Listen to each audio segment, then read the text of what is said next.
The morning sun filtered through the dusty windows of Miller's Electronics, casting long shadows across the cluttered repair shop that had become Ava Rodriguez's sanctuary for the past 3 years.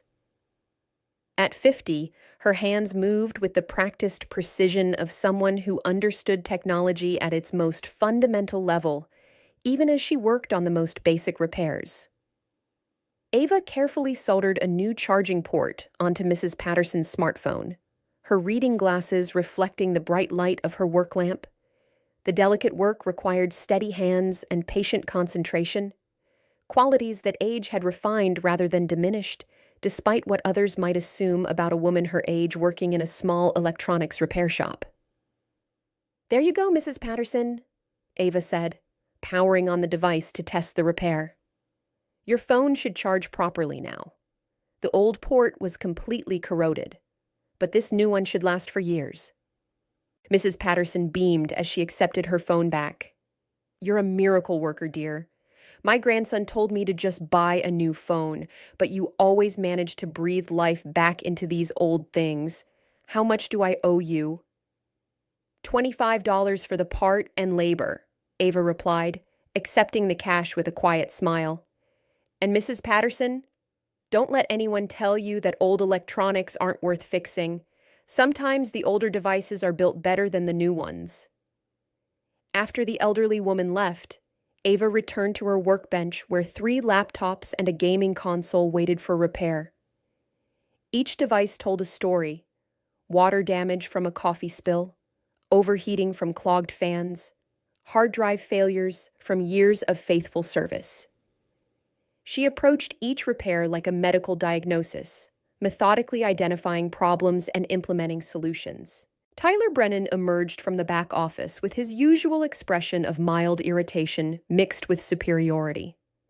At 38, Tyler had been managing Miller's Electronics for 5 years and never missed an opportunity to remind everyone that he was in charge. He carried himself with the confidence of someone who had never faced real adversity, never been forced to question his assumptions about his own importance. "Rodriguez, you're moving like molasses again," Tyler said, glancing at the repair queue with obvious displeasure. "These repairs should have been finished yesterday. Customers don't want to wait a week for simple fixes." Ava looked up from the laptop she was diagnosing, keeping her expression neutral despite the familiar sting of Tyler's criticism. "The ThinkPad has extensive water damage," she explained patiently. "If I don't properly clean all the corrosion and test every component, it will fail again within weeks. The customer will be back with a bigger problem and a much higher repair bill." Tyler shook his head dismissively. "You always overcomplicate everything. Clean it up, test the basics, and move on to the next job. That's how you run a profitable business." "But what about the customer's data? Their photos, documents, financial information? Rushing the repair could result in permanent data loss." "That's what backups are for," Tyler replied with the casual indifference of someone who had never lost years of irreplaceable memories to a failed hard drive. "Besides, most of our customers are local residents and small business owners. How important could their data really be?" The comment revealed Tyler's fundamental misunderstanding of both technology and human nature. Ava had learned long ago that a family's photo collection was often more valuable to them than the device itself, that a small business's customer database represented years of relationship building that couldn't be easily replaced. "I'll finish this properly and move on to the next repair," she said quietly, returning her attention to the laptop's motherboard. Tyler wasn't finished. "Rodriguez, I've been thinking about our staffing situation. Maybe it's time to consider whether someone your age should be doing this kind of detailed technical work. Your hands aren't as steady as they used to be, and you don't seem to understand the pace that modern business requires." The words hit like a physical blow, even though Ava had heard variations of this criticism countless times over the past few years. At 50, she was constantly reminded by people like Tyler that she was considered past her prime, too old to keep up with rapidly changing technology, too slow to meet modern demands for efficiency. What Tyler didn't know was that Dr. Ava Rodriguez had more experience with cutting-edge technology than everyone in the state combined. 7 years ago, she had been the senior director of cybersecurity at Tech Global Industries, one of the world's largest technology companies. She had led teams of brilliant engineers, managed budgets in the hundreds of millions, and designed security systems that protected the personal data of over 2 billion users worldwide. But that was before the discovery that changed everything. While conducting a routine security audit of Tech Global's new social media platform, Ava had uncovered a massive vulnerability in the system's user data protection protocols. The flaw was catastrophic in scope. It could allow malicious actors to access personal information, financial data, private messages, and location tracking for millions of users. The vulnerability was so severe that it represented a clear and present danger to national security, given the platform's widespread use by government officials and military personnel. Ava had immediately reported the discovery to her direct supervisor, James Morrison, expecting the standard emergency response that such a critical security issue demanded. Instead, Morrison had told her to delay filing the official report, while the company assessed the business implications of addressing the vulnerability. Over the following weeks, Ava learned why Morrison wanted the delay. Tech Global was planning to launch its new platform in 6 weeks, timed to coincide with the annual shareholders meeting where the company would announce record-breaking user growth and revenue projections. Fixing the security vulnerability would require delaying the launch by at least 4 months, which would devastate the company's stock price and cost executives millions in bonuses tied to performance metrics. Morrison, under intense pressure from CEO Patricia Williams to deliver the launch on schedule, had made a decision that prioritized profits over public safety. He planned to launch the platform with the vulnerability intact, then quietly fix it in a later software update once the initial financial impact had been realized. When Ava threatened to report the decision directly to federal regulators, Morrison activated a plan he had been developing since Ava's promotion over him 2 years earlier. Using his administrative access to company systems, Morrison began planting evidence that would destroy Ava's career and credibility. The frame-up was sophisticated and methodical. Morrison created fake email communications that appeared to show Ava discussing the sale of proprietary technology to foreign competitors. He modified code repositories to make it appear that she had been deliberately introducing security vulnerabilities into company systems. Most damaging of all, he fabricated financial records showing mysterious payments to offshore accounts supposedly controlled by Ava. The allegations were career-ending: corporate espionage, industrial sabotage, and the sale of classified technology to hostile foreign governments. Within 72 hours, Ava was suspended from her position, stripped of her security clearances, and escorted from the building by armed security guards, while news cameras captured her apparent disgrace. The technology industry was small and intensely connected. Word spread through professional networks with viral speed that Dr. Ava Rodriguez was a security risk who had betrayed her employer and her country. Companies that had previously competed for her expertise suddenly wouldn't return her phone calls. Professional colleagues who had respected her leadership distanced themselves, afraid of being associated with someone accused of espionage. Tech Global's legal team, armed with the fabricated evidence Morrison had created, threatened criminal prosecution unless Ava signed a comprehensive non-disclosure agreement and accepted responsibility for unspecified security lapses that had endangered company operations. Facing the prospect of years in federal prison, Ava reluctantly agreed to the settlement that officially ended her career in technology. For the next 2 years, Ava fought to clear her name and expose Morrison's conspiracy. She spent her life savings on legal fees, hired private investigators, and painstakingly analyzed the digital evidence to prove it had been fabricated.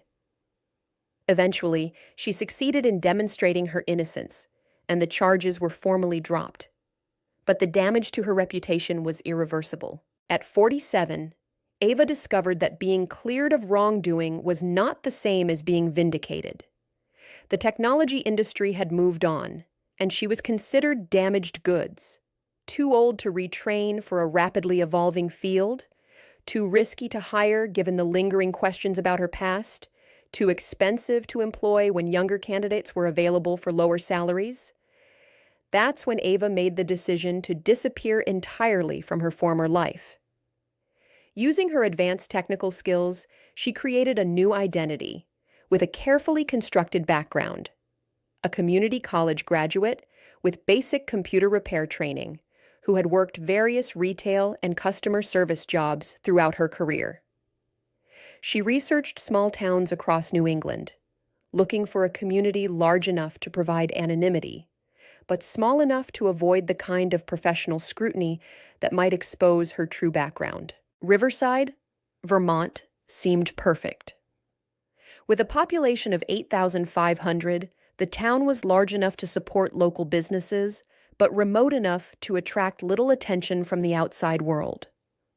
The community was built around a small college, a regional medical center, and various service industries that catered to both residents and tourists, visiting the nearby ski resorts. Miller's Electronics had been looking for a repair technician when Ava arrived 3 years ago. The job paid a fraction of what she had earned as a corporate executive, but it offered something more valuable: the opportunity to work with technology without the pressure of corporate politics, performance reviews, and the constant need to prove her worth to people who had already decided she was expendable. For 3 years, she had lived quietly in Riverside, using perhaps 5% of her actual technical capabilities to fix smartphones, tablets, and aging laptops, while Tyler questioned her competence and suggested that someone her age should consider retirement. The irony was lost on no one except Tyler himself. "I understand your concerns about efficiency," Ava said carefully, choosing her words to avoid revealing too much knowledge about business operations. "I'll work on completing repairs more quickly while maintaining quality standards." Tyler nodded with the satisfied expression of someone who believed he had successfully managed a difficult employee. "Good. I'm going to lunch now. Try to finish at least 2 of those laptops before I get back. And Rodriguez, maybe start thinking about your long-term career plans. This industry is moving toward younger, more adaptable workers." After Tyler left, Ava allowed herself a moment to process the familiar combination of frustration and amusement that his comments always triggered. If he only knew that the woman he considered too old and slow to repair laptops had once designed cybersecurity systems that protected the digital infrastructure of entire nations. Her phone buzzed with a text message from Tom Rodriguez, her landlord and one of the few people in Riverside who treated her with consistent respect.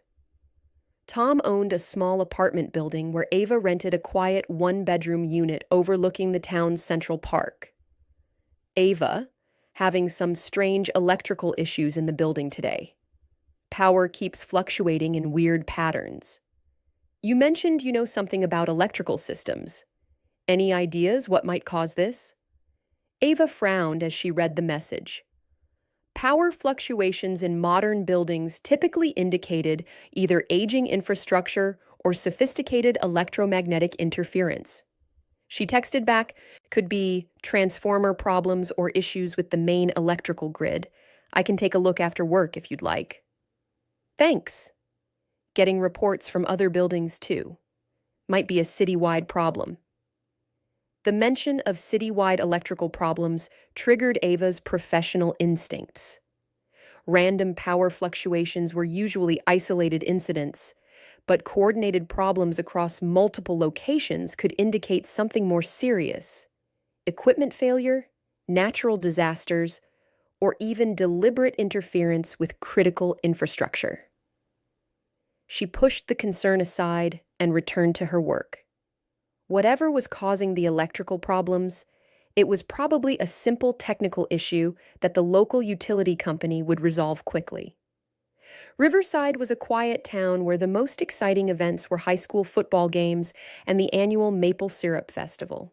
The afternoon passed peacefully until Mayor Patricia Williams burst through the door at 4:15 p.m., her usually composed demeanor replaced by obvious panic and barely controlled fear. "Is Tyler here?" she demanded, looking around the shop with desperate eyes. "He's not back from lunch yet. Can I help you with something?"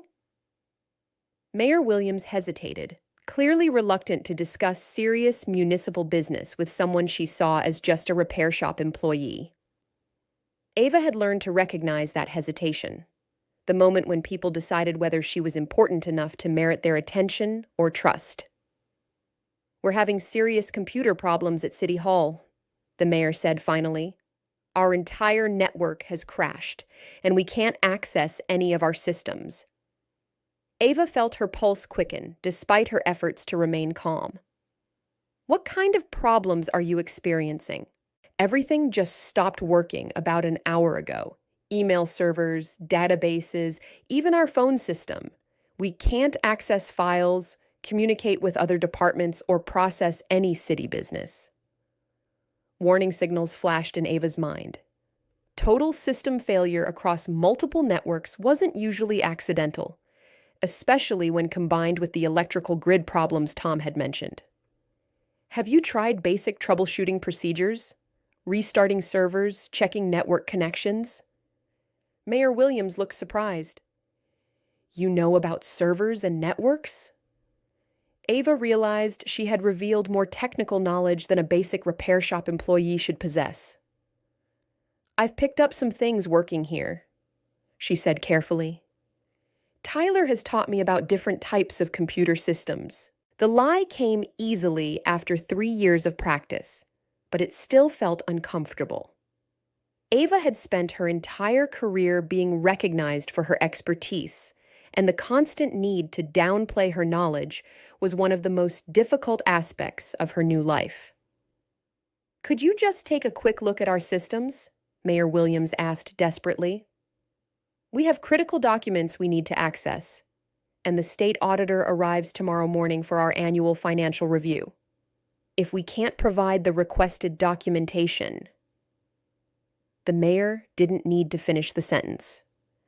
Ava understood the implications of a municipal government being unable to access its own records during a state audit. The political and financial consequences could be devastating for a small town. "I could take a look during my break," she offered. "I can't promise anything, but I might be able to identify the basic problem." "Please. Anything you can do would be appreciated." City Hall occupied a beautifully restored Victorian building in the heart of Riverside's small downtown district. Mayor Williams led Ava through corridors lined with historical photographs showing the town's evolution from a rural farming community to a modern small city. Past offices where frustrated employees stared at blank computer screens and discussed their inability to access email, databases, or even basic word processing applications. "Our IT support is provided by a company in Burlington," Mayor Williams explained as they walked. "They handle all our major technical issues, but they can't get a technician here until tomorrow afternoon at the earliest." "What about remote support? Can't they access your systems over the internet to diagnose problems?" "That's part of the problem. Our internet connection seems to be working intermittently, but they can't establish a stable connection to our servers." The server room was located in the building's basement, a cramped space filled with outdated equipment that made Ava wince from a professional security perspective. The cybersecurity setup was practically non-existent. Any moderately skilled hacker could have compromised these systems within minutes. "Your network security is..." she began diplomatically. then caught herself before revealing too much expertise. Terrible, I know, Mayor Williams finished with embarrassed honesty. Budget constraints have prevented us from upgrading our systems for years. We keep saying we'll address it next fiscal year, but there's always something more urgent that needs funding. Ava sat down at the main server terminal and began her analysis, forcing herself to work slowly enough to maintain the fiction that she was learning as she went.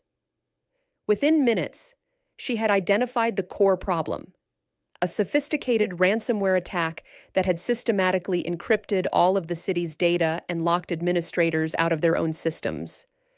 The attack showed clear signs of professional planning and execution. This wasn't the work of amateur hackers or opportunistic criminals.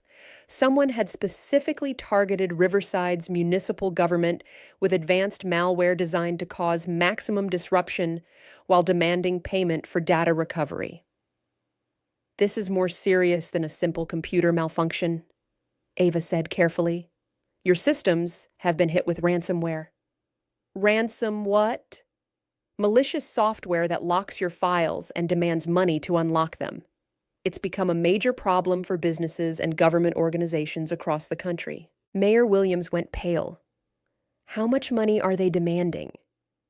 Ava pulled up the ransom message that had replaced the normal login screen. $75,000 in cryptocurrency, with the price doubling every 24 hours that you delay payment. $75,000? The city's entire annual IT budget is only $30,000. More importantly, paying the ransom doesn't guarantee that your data will be recovered. Many victims who pay never receive working decryption keys, and paying encourages more attacks. Mayor Williams sank into a nearby chair, the full scope of the crisis becoming clear. Can you fix this? Can you get our data back? Ava stared at the encrypted systems, her mind automatically analyzing attack vectors, encryption methods, and potential countermeasures. She could break this security in her sleep. The ransomware was actually a fairly standard implementation that she had seen dozens of times in her corporate career. But demonstrating that level of expertise would raise impossible questions about her background and qualifications. This is beyond basic computer repair, she said reluctantly.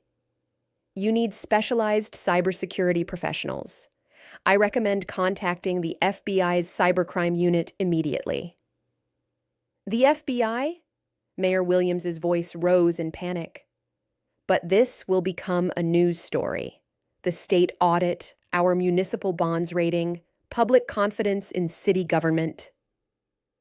I understand your concerns, but ransomware attacks on government systems are federal crimes. The FBI has specialized teams that deal with these situations regularly. How long would it take them to resolve this? Investigations can take weeks or months, depending on the complexity of the attack and the cooperation of international law enforcement agencies. Before Mayor Williams could respond, the lights in the building flickered and went out completely. Emergency power kicked in after a few seconds, but the message was clear. The attack was expanding beyond City Hall's computer systems to include critical infrastructure. Ava's phone buzzed with multiple text messages that confirmed her worst fears. Tom. Complete power failure in my building and the whole downtown area. This isn't a normal outage. Mrs. Patterson. Dear, all the lights went out and my phone has no signal. Is everything okay? Unknown number, Riverside General Hospital. All systems down, including backup generators. Need technical assistance urgently. Second unknown, Bank of Riverside. Computers completely locked. Cannot access any customer accounts or transaction systems. Third unknown, elementary school. Security systems offline, cannot reach parents. Buses cannot operate. Ava felt ice form in her stomach as she processed the scope of what was happening. This wasn't just a ransomware attack on city government. Someone was systematically targeting Riverside's entire critical infrastructure: power grid, healthcare, financial services, education, and communications. Mayor Williams, she said quietly, her voice steady despite the adrenaline coursing through her system, I think we have a much bigger problem than municipal computer systems. The emergency meeting took place in City Hall's main conference room, illuminated by battery-powered LED lanterns that cast dancing shadows on the walls lined with portraits of former mayors. The scene felt like something from a disaster movie, except the threat was invisible, and the enemy was lines of malicious code rather than natural disaster or military invasion. Mayor Williams had assembled Riverside's key officials and department heads, Police Chief Robert Martinez, Fire Chief Angela Thompson, Dr. Sarah Kim from Riverside General Hospital, Bank President Michael Foster, and School Superintendent Jennifer Walsh. The group represented the leadership of every critical service that kept the town functioning. Ava sat in a corner chair, officially there as technical support, but trying to remain as inconspicuous as possible while she processed the incoming reports of system failures across the community. She had already learned more about the attack's scope and sophistication than she wanted to know, and every new detail confirmed her worst fears about what they were facing. Let me make sure I understand the current situation correctly, Chief Martinez said, his voice tight with professional concern. Our city government computers are locked with ransomware. The power grid is experiencing coordinated failures. The hospital is operating on backup generators. The bank cannot access any customer accounts. And the school district's security and communication systems are completely offline. Dr. Kim nodded grimly.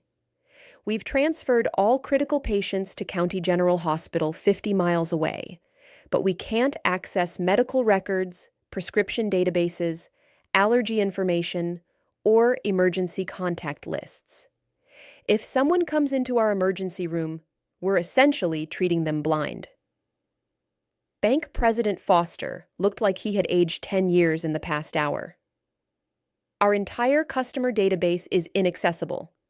We can't process transactions, verify account balances, or even confirm customer identities. If this continues past tomorrow, we'll have to close completely until the systems are restored. School Superintendent Walsh added her own concerns. We've dismissed all students early and activated our emergency parent notification system. But without our digital records, we can't reach families who have changed phone numbers or addresses. We have 37 children whose parents we haven't been able to contact. What about communications infrastructure? Fire Chief Thompson asked. Cell towers are functioning intermittently, but landline service is completely down, Mayor Williams replied. Internet service is sporadic at best, and emergency services are having trouble coordinating between departments. Ava had been quietly monitoring the attack patterns on her laptop, using network analysis techniques she hoped wouldn't draw too much attention. What she discovered made her blood run cold with professional recognition of the threat they faced. Mayor Williams, she said softly, could I speak with you privately for a moment? The mayor stepped into the hallway with Ava, who pulled up a network analysis display on her laptop screen that showed attack vectors, system penetration points, and coordinated timing patterns. This isn't a random criminal attack or opportunistic ransomware deployment, Ava whispered, pointing to the data streams on her screen. Someone has specifically targeted Riverside's infrastructure with military-grade precision. They've mapped your power grid, communications network, water treatment facility, emergency services, financial institutions, and educational systems. How can you tell all that from looking at computer data? Ava realized she had revealed advanced technical analysis capabilities that no basic repair shop employee should possess. I used to work with computers more extensively before I came to Riverside, she said carefully. I picked up some network analysis skills in my previous job. Mayor Williams studied her with growing interest and suspicion. What kind of previous job required network analysis skills? System maintenance and basic cybersecurity for a mid-sized company, Ava replied, using the cover story she had practiced for 3 years. Nothing sophisticated, just monitoring for unusual activity. The lie felt increasingly uncomfortable as the stakes of the situation became clear, but revealing her true background would raise questions she couldn't answer without compromising her carefully constructed new identity. Can you stop this attack? Can you get our systems back online? The question hung between them like a challenge and a temptation. Ava could stop the attack. She could probably trace it back to its source and neutralize the entire operation within hours using techniques she had developed during her corporate career. But doing so would require revealing cybersecurity expertise that would shatter her cover story and expose her to the same risks that had forced her to disappear in the first place. "I'm not qualified for something this advanced and coordinated," she said reluctantly.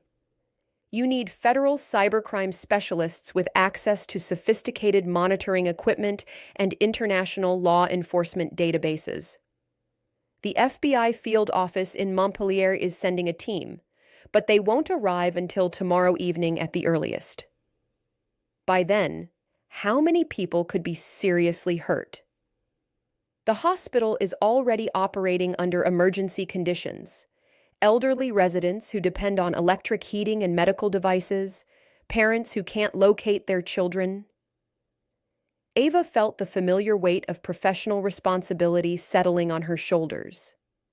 In her former life, she had taken an oath to protect digital infrastructure and the innocent people who depended on it for their safety and livelihood. That sense of duty didn't disappear just because she had been forced to change her identity and abandon her career. "I might be able to help with some temporary fixes," she said reluctantly. "Basic damage control to restore essential services until the real experts arrive." "Please, whatever you can do." They returned to the conference room where Tyler Brennan had just arrived, summoned by Mayor Williams as the community's senior electronics and computer expert. Tyler carried himself with his usual air of confidence, clearly expecting to take charge of the technical response to the crisis. "So Rodriguez thinks she can help with this computer problem?" Tyler said with obvious skepticism and barely concealed condescension. "She takes 3 days to fix a simple laptop and constantly overthinks basic repairs. I seriously doubt she understands anything about serious network security issues." The room fell silent at Tyler's dismissive comment. Ava felt heat rise in her cheeks but forced herself to remain calm and professional despite the public humiliation. "I have some basic experience with networking and computer systems," she said quietly. "I might be able to restore essential services temporarily while we wait for professional assistance." "Let her try," Dr. Kim said desperately. "At this point, what do we have to lose? People's lives are at stake." Chief Martinez nodded decisively. "What do you need to get started?" "Access to the main servers and network equipment for each affected system, a secure internet connection that hasn't been compromised by the attackers, and some time to analyze the attack patterns." "How do you know our internet connections have been compromised?" Tyler demanded suspiciously. "That's a pretty sophisticated assumption for someone who fixes phones and tablets." Ava met his eyes steadily, drawing on 3 years of practice at concealing her expertise.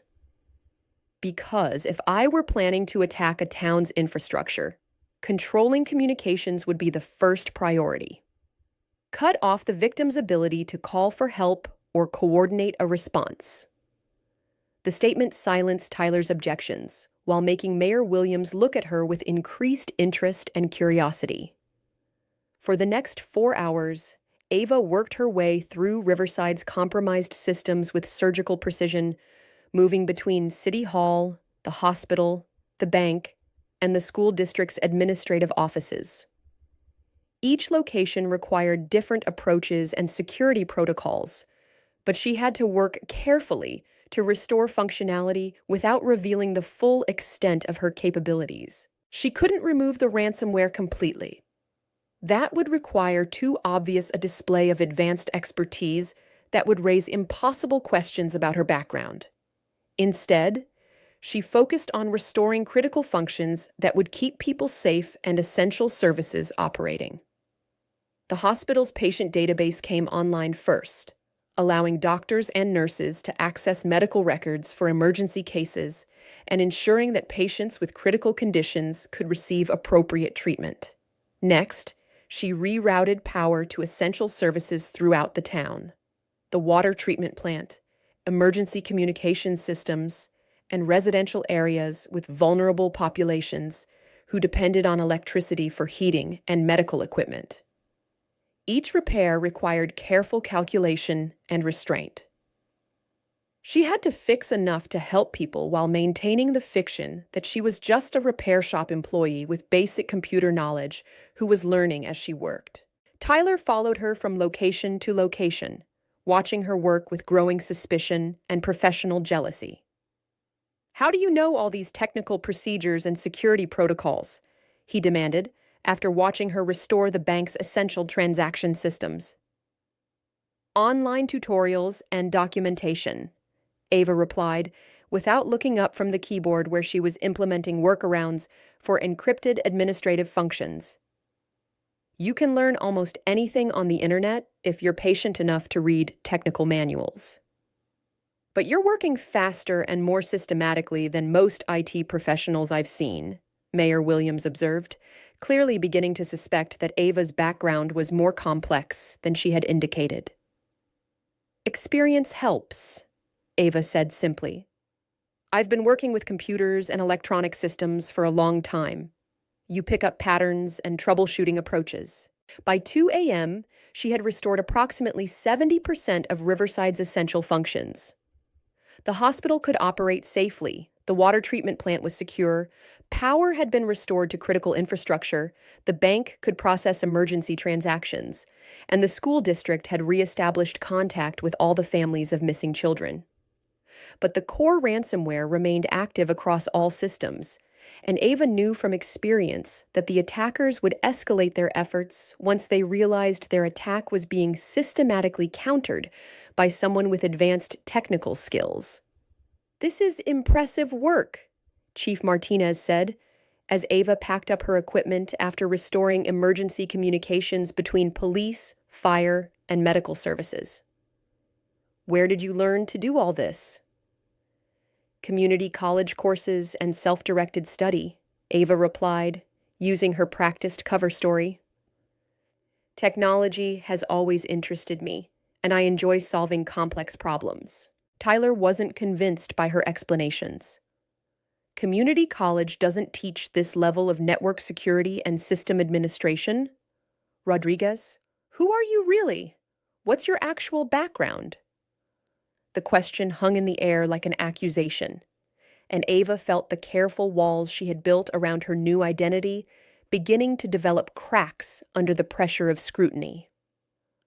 "I'm exactly who I've always said I am," she answered calmly, meeting Tyler's suspicious gaze. "Someone who enjoys fixing things and helping people when they have problems."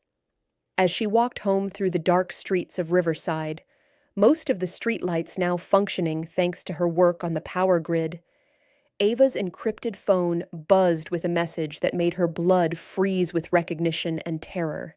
"Hello, Dr. Rodriguez. Impressive work tonight restoring the town's systems, but Riverside was just a demonstration of our capabilities. Tomorrow, we target the entire state power grid and water system. Unless, of course, you're willing to help us with something more profitable and interesting. We know who you really are, and we know what you're capable of accomplishing. You have 12 hours to decide. Meet us at the coordinates we're sending, or watch thousands of innocent people suffer for your stubbornness and misplaced loyalty." The message was signed with a symbol that made Ava's hands tremble. The stylized logo of Tech Global Industries, the company that had destroyed her life and forced her into exile. Someone from her past had found her, and they wanted more than just money. Ava stared at the encrypted message on her phone screen, her mind racing through possibilities and implications, while her heart pounded with the familiar fear of discovery and confrontation. Only a handful of people knew about her technical background and advanced cybersecurity skills, and even fewer would have the resources and motivation to track her down in a small Vermont town after 3 years of careful anonymity. The Tech Global logo meant this wasn't a random criminal enterprise or opportunistic ransomware attack. Someone with intimate knowledge of her former employer was behind the systematic assault on Riverside, and they were using the town's vulnerability and her protective instincts as leverage to force her into some kind of cooperation or compliance. She walked quickly through the empty streets toward her apartment, constantly checking for surveillance and trying to process the implications of what was happening. The 3 years of quiet, invisible life were over. Her carefully constructed new identity was compromised, and her past was reaching out to drag her back into the world of corporate espionage and high-stakes cybercrime that she had desperately tried to escape. Inside her small apartment, Ava went directly to her bedroom closet and moved aside a loose floorboard that concealed her most important secret. Beneath the ordinary wooden planks lay a metal security box containing items from her former life that she had hoped never to need again. Encrypted backup drives with evidence from the Tech Global case, classified files proving her innocence in the corporate espionage charges, financial records showing the true scope of Morrison's conspiracy, and a secure satellite communication device that connected to networks most people didn't know existed. The satellite phone powered up with a soft electronic chime, immediately establishing connections to encrypted networks that operated parallel to normal internet infrastructure. Ava scrolled through contacts she hadn't accessed in years, finally selecting one that made her heart race with anxiety and hope in equal measure. David Kim, FBI Cybercrime Division. David had been her primary contact during the federal investigation that eventually cleared her name and exposed Morrison's conspiracy. He was one of the few law enforcement officials who knew the complete truth about her case and had worked tirelessly to uncover the evidence that proved her innocence. More importantly, he was someone she trusted completely, a rare commodity in her experience with federal agencies. The call connected on the second ring, routed through multiple encryption layers that ensured their conversation couldn't be intercepted or monitored. "This is a secure line," David's familiar voice answered with professional caution. "David, it's Ava Rodriguez." A pause filled with surprise and concern. "Ava? Jesus, I thought you had disappeared completely off the grid. We haven't heard from you in over 2 years. Where are you, and are you safe?" "That's not important right now," Ava replied, though she felt comforted by the genuine concern in his voice. "I need to know if Tech Global has been involved in any recent cybercrime investigations or if there have been new developments in the Morrison case." "Why are you asking? Have you been contacted by someone connected to your former employer?" Ava quickly explained the attack on Riverside, carefully omitting her direct role in containing and countering the assault, while emphasizing the sophistication and coordination of the operation. "Someone is using Tech Global's corporate logo and claims to have detailed knowledge of my real identity and background. They've threatened to escalate the attacks to state-level infrastructure if I don't cooperate with some kind of unspecified plan." David was quiet for a long moment, and Ava could hear him typing rapidly on a keyboard, probably accessing classified databases and case files. "Ava, there's something you need to know that we didn't continue edit. Ava, there's something you need to know that we didn't tell you when your case was officially closed," David said, his voice taking on the careful tone of someone delivering classified information. "James Morrison didn't act alone when he framed you for corporate espionage. We've discovered evidence of a much larger criminal network within Tech Global, a conspiracy involving senior executives who have been selling corporate secrets and conducting industrial espionage operations for at least a decade. Ava felt her blood chill. Morrison is in federal prison. How could he still be involved in this? Morrison is dead, David said quietly. He was killed in what appeared to be a random prison fight 6 months ago, but our investigation revealed it was actually an assassination ordered by his former co-conspirators.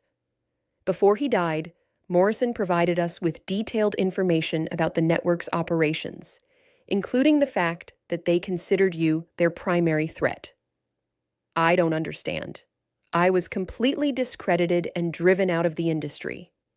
Why would they still consider me a threat?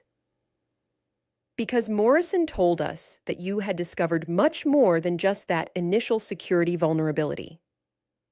Your administrative access and security clearance meant you had potential access to financial records, communication logs, and operational data that could expose the entire conspiracy.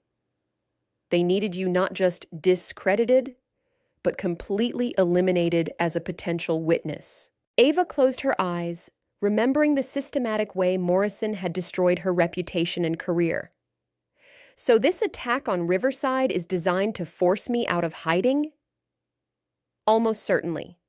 They create a crisis that requires your specific expertise, force you to reveal your true capabilities and identity, then eliminate you before you can cause problems for their ongoing operations.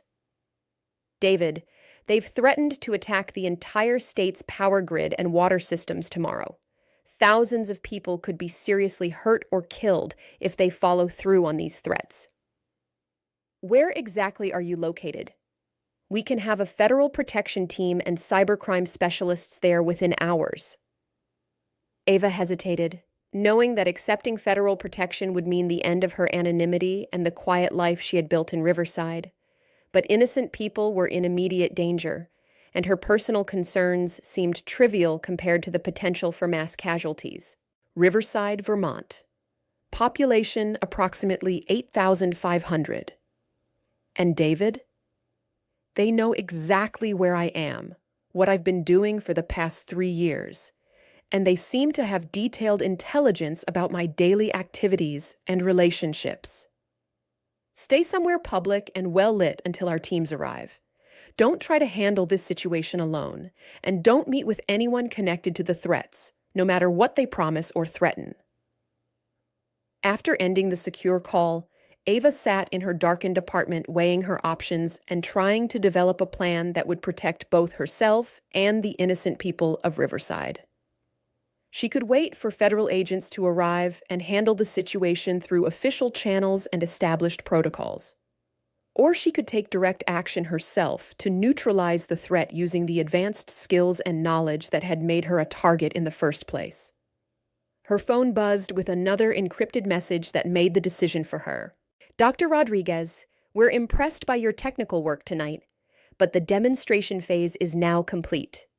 At 6 a.m. tomorrow morning, we will begin systematic shutdown of power grids, water treatment facilities, and communication networks across New England.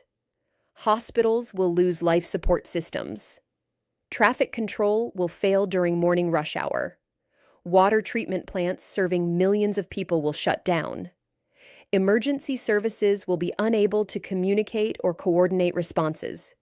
You have exactly 2 hours to decide whether you want to prevent this catastrophe. Come alone to the GPS coordinates we're transmitting with this message, or watch thousands of people suffer and die because of your stubbornness and misplaced loyalty to people who will never know you saved them. The message included precise GPS coordinates, pointing to an abandoned industrial complex approximately 30 miles outside Riverside, along with detailed satellite images showing the facility's layout and security arrangements. Ava stared at the ultimatum, anger building in her chest alongside professional determination. For 7 years, she had paid the price for Morrison's greed and ambition, losing her career, reputation, financial security, and identity. Now these people wanted to use innocent civilians as leverage to force her cooperation in some new criminal enterprise. She opened her laptop and began writing code she hadn't touched in years, her fingers moving with practiced precision across programming languages and security protocols that most cybersecurity professionals had never seen. If they wanted to face Dr. Ava Rodriguez instead of the quiet repair shop employee, they were about to discover that age and experience were significant advantages in the kind of technological warfare they had initiated. But first, she needed help from an unexpected source. Tyler Brennan was locking up Miller's electronics when Ava arrived at 11:30 p.m., her laptop bag slung over her shoulder and grim determination written across her features. She had made a decision that would change everything, not just for herself, but for everyone in Riverside who had come to depend on her quiet competence and hidden expertise. Rodriguez? What are you doing here? The shop closed hours ago. Tyler, I need to use the workshop tonight for something important. It's a matter of life and death. He looked at her suspiciously, noting the intensity in her voice and the way she carried herself with newfound authority. For what? And how did you really know all that advanced technical stuff earlier tonight? I've been thinking about it, and none of your explanations make any sense. Ava took a deep breath, knowing that the time for deception and cover stories was over. The careful fiction she had maintained for 3 years was about to be shattered by necessity and moral obligation. Because I'm not who you think I am, she said simply, meeting his eyes with steady resolve. My name is Dr. Ava Rodriguez. Until 7 years ago, I was the Senior Director of Cybersecurity at Tech Global Industries, one of the largest technology companies in the world. I designed and implemented security systems that protected the personal data of over 2 billion users. Tyler stared at her in complete disbelief, his mouth opening and closing without producing sound. You're telling me that you're some kind of computer expert? A technology executive? I'm telling you that the attack on Riverside today was specifically designed to force me out of hiding and expose my true identity. The people behind it are planning to attack power grids and water systems across 6 states starting at 6 a.m. unless I cooperate with whatever criminal enterprise they're operating. This is completely insane. You're 50 years old and you fix smartphones for $20 each. I'm 50 years old and I could hack into the Pentagon's classified systems if I wanted to, Ava replied calmly, her voice carrying quiet authority that Tyler had never heard before. Age doesn't diminish technical ability or intellectual capacity, Tyler. Only prejudice and ignorance make people think it does. She pulled out her laptop and opened the programming interface she had been working on, showing him scrolling lines of code that were obviously far beyond anything a basic repair shop employee should understand. This is a counterattack program designed to trace and neutralize the ransomware that hit our town and prevent the larger attacks they're planning. I'm going to stop these people before they can hurt anyone else, but I need workspace, high-speed internet access, and some additional equipment to complete the operation. Tyler stared at the complex code scrolling across her screen, recognizing sophisticated programming that was completely beyond his comprehension or experience. Why should I believe any of this? Because in 6 hours, every hospital from Boston to Montreal is going to lose power and life support systems. Because traffic control systems across half the eastern seaboard are going to fail during morning rush hour, causing massive accidents and casualties. Because water treatment plants that serve millions of people are going to shut down, creating public health emergencies in dozens of cities. She met his eyes directly, letting him see the professional competence and moral determination that she had hidden for 3 years. And because I'm the only person within 100 miles who has the advanced skills and specialized knowledge necessary to prevent this catastrophe. Tyler studied her face, seeing expertise and resolve he had never noticed or recognized before. The woman he had dismissed as slow and incompetent was revealing herself to be someone with capabilities he couldn't begin to understand. Slowly, he reached for his keys and unlocked the shop door. "What do you need me to do?" "Make coffee, maintain internet connectivity, and give me 6 hours of uninterrupted work time to save thousands of lives." As Ava began setting up her equipment and transforming Miller's Electronics into a sophisticated cybersecurity command center, Tyler watched with growing amazement and professional humility. Her fingers flew across multiple keyboards with practiced precision, her laptop screen filling with network diagrams, security protocols, and attack analysis displays that looked like something from a science fiction movie. "My God," he whispered, finally understanding the scope of what he had been witnessing. "You really are some kind of expert." "I really am," Ava confirmed without looking up from her work, her hands never pausing in their technical choreography. "And, Tyler, I'm sorry I've been pretending to be less competent and knowledgeable than I actually am for the past 3 years, but I had very good reasons for maintaining that deception." "What kind of reasons?" Ava's fingers continued their rapid dance across the keyboard as she began implementing countermeasures against an enemy she knew all too well. "The kind that involve powerful people who wanted me dead for discovering their crimes and exposing their corruption." By 2:30 a.m., Ava had transformed Miller's Electronics into a sophisticated command center that would have impressed cybersecurity professionals at any major corporation or government agency. Her laptop connected to 4 additional monitors that Tyler had found in storage, creating a comprehensive display system that showed network traffic analysis, security protocol implementations, and real-time attack pattern monitoring across multiple geographic regions. Tyler sat in a corner chair, alternating between making coffee and watching in fascination as Ava worked with a level of technical expertise that completely redefined his understanding of her capabilities. The quiet, methodical repair shop employee had vanished entirely, replaced by someone who moved through complex computer systems like a virtuoso musician performing a complicated symphony. "Can you actually stop them?" he asked, genuinely curious about whether one person could counter a coordinated attack by professional cybercriminals.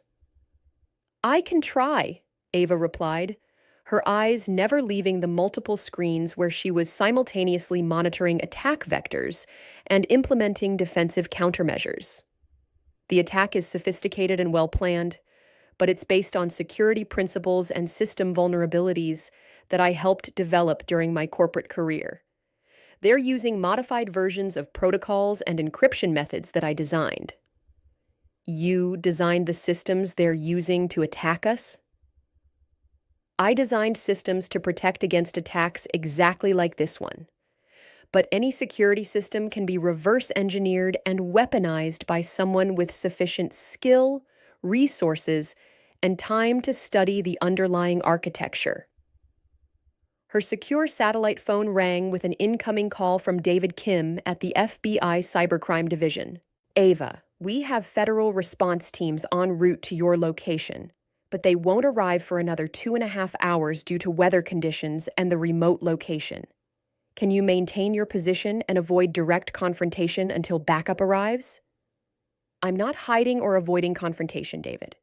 I'm going on the offensive against these people before they can execute their planned attacks on regional infrastructure." "Absolutely not. These individuals have already demonstrated willingness to commit murder to protect their operations. Morrison and at least 3 other potential witnesses have been killed. You need to wait for properly equipped federal agents and specialized cybercrime units. They're threatening to shut down power grids and water systems across 6 states in less than 4 hours. I can't wait for backup while innocent people die because of my past mistakes and the crimes I failed to prevent. Ava, promise me you won't do anything reckless or dangerous. Your safety is more important than stopping this attack." She looked at Tyler, who was listening to the conversation with growing alarm about the scope of the threat they were facing. I promise I'll be as careful as possible, but I'm not going to let innocent people suffer and die because of my personal history with these criminals. After ending the call, Ava returned to her screens and began implementing the final phases of her counterattack strategy. She had successfully identified the source of the coordinated attacks: a server farm located approximately 50 miles northeast of Riverside, probably housed in an abandoned industrial facility that provided both power infrastructure and physical security for a sophisticated cybercrime operation.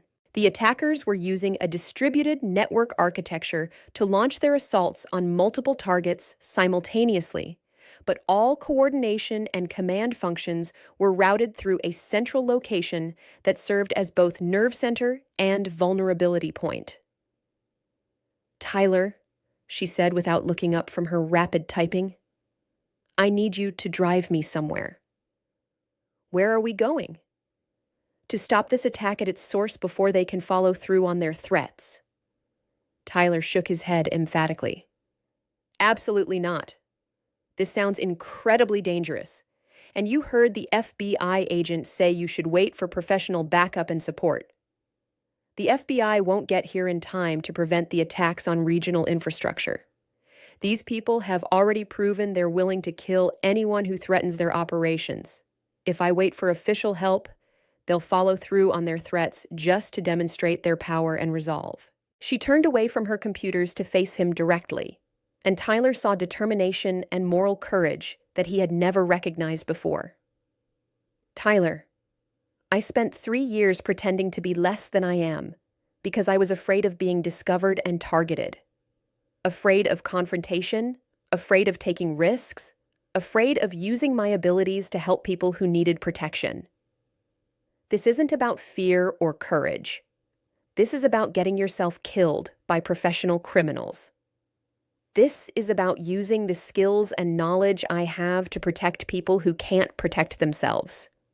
Isn't that what we're supposed to do when we have the ability to prevent suffering and save lives?"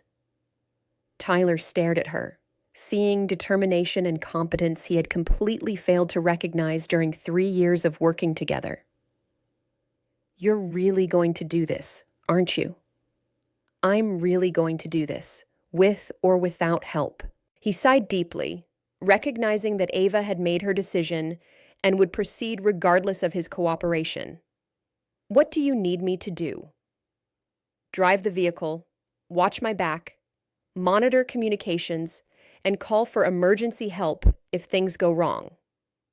They left Riverside at 3:45 a.m. in Tyler's pickup truck, following GPS coordinates that Ava had extracted from the attack data through sophisticated network analysis techniques.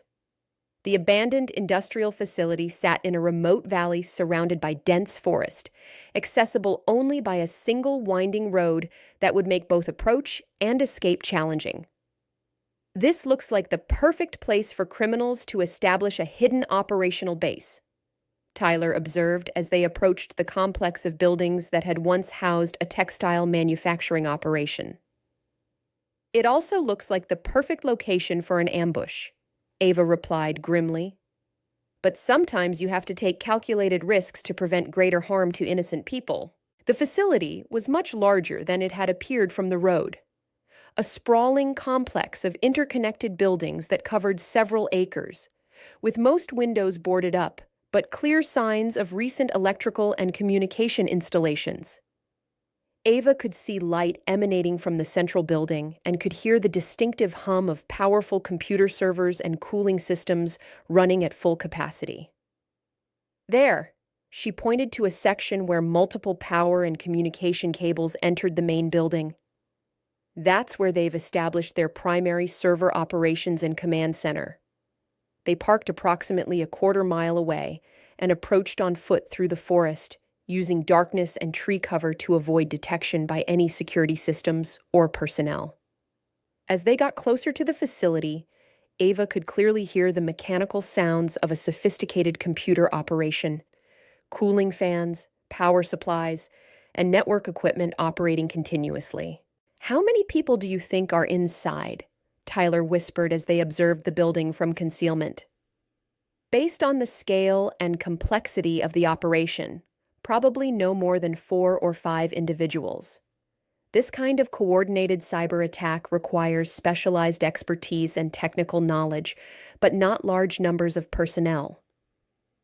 They circled the building cautiously, looking for the best approach that would minimize their exposure and maximize their chances of success.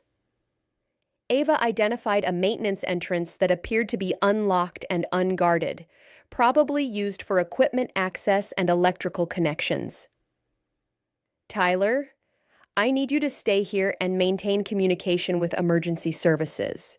If I'm not back in 45 minutes, call the FBI contact number I'm giving you and tell them exactly what's happening. You're planning to go in there alone? I have to. They know my identity and capabilities, but they don't know you exist or that anyone is helping me. If something goes wrong, you're the only person who can get help and ensure that law enforcement knows what happened.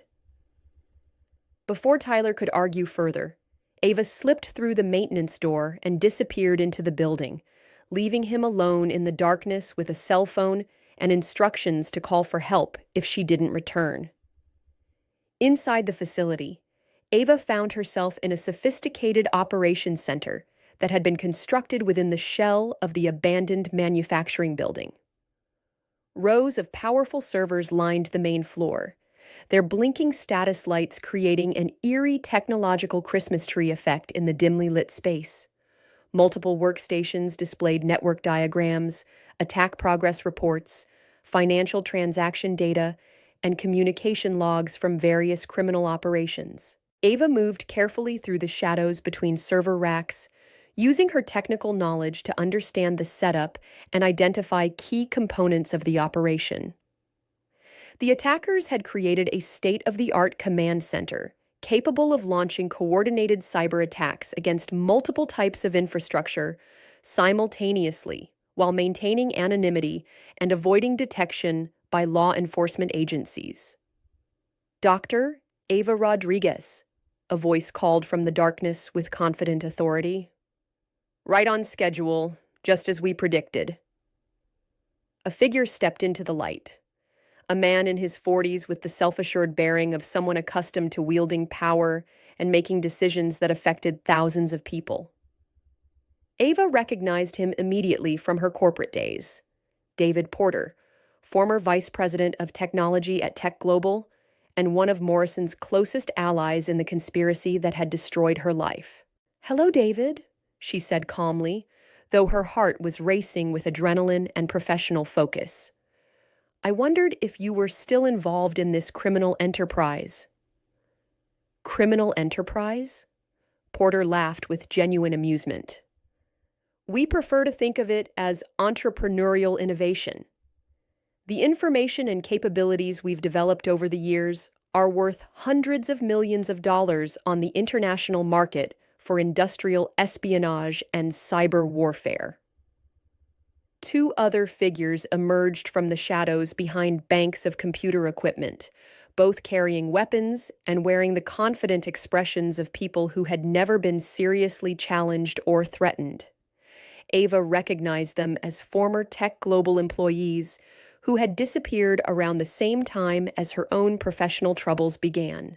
"You cost us a significant amount of money and caused considerable operational difficulties when you discovered that security vulnerability 7 years ago," Porter continued, his voice taking on a harder edge.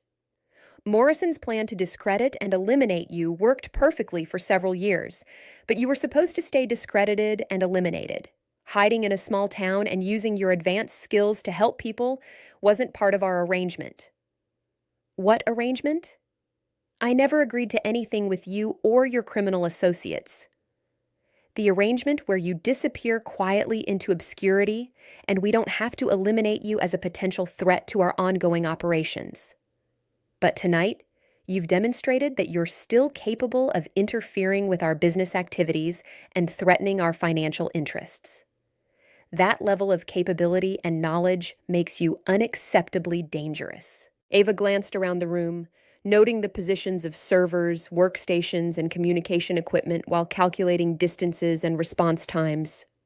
She had spent the past several hours studying their attack patterns, security protocols, and operational procedures. She knew exactly how to shut down their entire operation permanently. "You made one critical mistake, David," she said with calm, professional confidence. "What's that?" "You underestimated what a 50-year-old woman could accomplish when she stops worrying about other people's expectations and starts focusing on protecting innocent lives." Ava dove behind a server rack as the first shots were fired, the sound of gunfire echoing through the industrial space like thunder. She immediately began typing on the nearest workstation, her fingers flying across the keyboard as she executed the comprehensive counterattack program she had prepared during the long night at Miller's Electronics. Within seconds, alarms began blaring throughout the facility as her code systematically penetrated and neutralized their security systems. The sophisticated ransomware attacks being launched against New England infrastructure began shutting down automatically as Ava's programming overwrote their command protocols and seized control of their entire network. "Stop her immediately!" Porter shouted over the electronic alarms, but it was already too late for them to prevent what was happening. Ava had triggered a complete system shutdown that would take many hours to reverse, even if they had access to backup systems and alternative command centers. More importantly, she had activated comprehensive traceback protocols that would identify every target the attackers had compromised, allowing law enforcement agencies to clean up the entire operation and protect all potential victims. The sound of sirens filled the air outside as police vehicles surrounded the building from multiple directions. Tyler had called for backup the moment he heard gunshots, and local law enforcement had responded with impressive speed and coordination, probably assisted by the federal agents who were already en route to the area. "Dr. Rodriguez," Porter called as heavily armed police officers swarmed into the building and began taking his associates into custody. "This isn't over. There are other people involved in this network who know about your location and capabilities. You'll never be safe as long as you're alive to testify against our operations." "Let them come," Ava replied as federal agents led Porter away in handcuffs while he continued making threats. "I'm tired of hiding from criminals and cowards." The FBI debriefing took place in Riverside's community center, hastily converted into a temporary command post as federal agents, cybercrime specialists, and various other law enforcement officials descended on the small town. The normally quiet building buzzed with activity as investigators processed evidence, conducted interviews, and tried to understand the full scope of the criminal conspiracy that had been operating from the abandoned facility.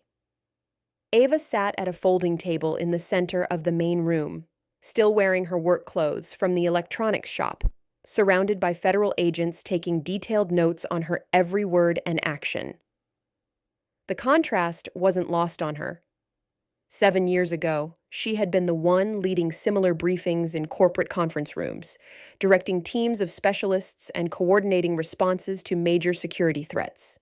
"Dr. Rodriguez," Agent David Kim said formally, addressing her with the professional respect due to someone who had just prevented a major catastrophe.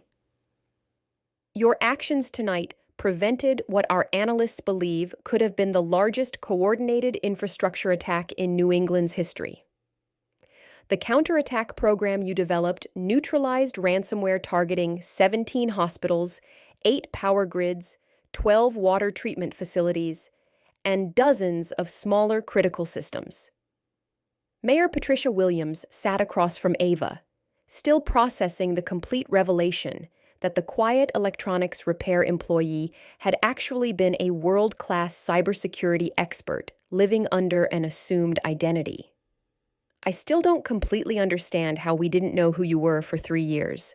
"Because I didn't want you to know," Ava replied simply, her voice carrying the quiet dignity of someone who had made difficult choices for compelling reasons. "I came to Riverside to disappear and build a new life. not to be recognized as a hero or to draw attention to my technical capabilities. Agent Kim pulled out a thick file folder filled with documents, photographs, and computer printouts. Dr. Rodriguez, we've been tracking the tech global conspiracy for almost 4 years now. Your evidence and testimony from tonight have allowed us to identify 23 additional co-conspirators across 7 states and 3 foreign countries. This criminal network was responsible for selling classified information, conducting industrial espionage, and ordering at least 6 murders to protect their operations. 6 murders? Ava asked, feeling a chill of recognition and guilt, including James Morrison, who we initially thought was killed in a random prison fight. Evidence from Porter's computers and communication logs shows the death was actually ordered by senior conspiracy leaders who were afraid Morrison might provide additional information to federal investigators. Dr. Sarah Kim from Riverside General Hospital leaned forward with professional curiosity. Ava, why didn't you tell us who you really were? The medical center has been struggling with cybersecurity issues and electronic records protection for years. We could have benefited enormously from your expertise and knowledge. Because the moment I revealed my true background and capabilities, I became a target for the same people who destroyed my original career, Ava explained patiently. I was trying to protect both myself and this community by staying invisible and avoiding attention that might bring dangerous people to a place where innocent families live and work. Tyler Brennan, who had been unusually quiet during the debriefing process, finally spoke up with obvious shame and regret in his voice. I owe you a sincere and public apology, he said, his words carrying more weight because they were spoken in front of federal agents and community leaders. For 3 years, I've been treating you like you were incompetent and slow, making jokes about your age, questioning your technical abilities, assuming you were too old and too inexperienced to handle advanced electronic systems. You weren't the only person who made those assumptions, Ava replied gently, without accusation or bitterness. Society teaches us that older workers, especially older women, are less capable with technology and less valuable as employees. I deliberately use those prejudices and stereotypes to hide in plain sight. Police Chief Robert Martinez nodded grimly as he processed the implications. How many other people in our community and across the country are we underestimating and undervaluing because of age bias, gender discrimination, or other prejudices that prevent us from recognizing real talent and expertise? The question hung in the air, forcing everyone in the room to confront their own assumptions and biases about who possessed valuable skills and knowledge. Agent Kim closed his file folder and looked directly at Ava with professional respect. Dr. Rodriguez, the federal government would like to offer you a position as a senior cybersecurity consultant with full security clearance, competitive compensation, and the opportunity to work on cases similar to this one at the highest levels of national security. Ava considered the offer carefully, weighing the professional recognition and challenging work it represented against the quiet life she had built in Riverside. It was everything she had lost 7 years ago: prestige, significant responsibility, the chance to use her skills at their full potential. But it also meant leaving the community that had unknowingly provided her with sanctuary and healing. Can I have some time to think about your offer? Of course. But Ava, you should know that your actions tonight have already attracted significant media attention. The story of the electronics repair shop employee who prevented a major cyber attack is spreading rapidly across social media platforms and news organizations. Your anonymity and quiet life are probably over whether you want them to be or not. After the federal agents completed their interviews and departed, Ava walked through downtown Riverside as the sun rose over the mountains, past the diner where she ate breakfast every morning, past the library where she spent quiet afternoons reading, past the small park where she sometimes sat to watch children play and elderly couples feed ducks.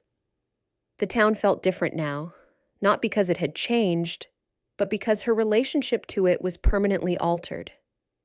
Her phone buzzed constantly with calls from news reporters, job recruiters, former colleagues who had suddenly remembered her existence, and technology companies eager to associate themselves with her success.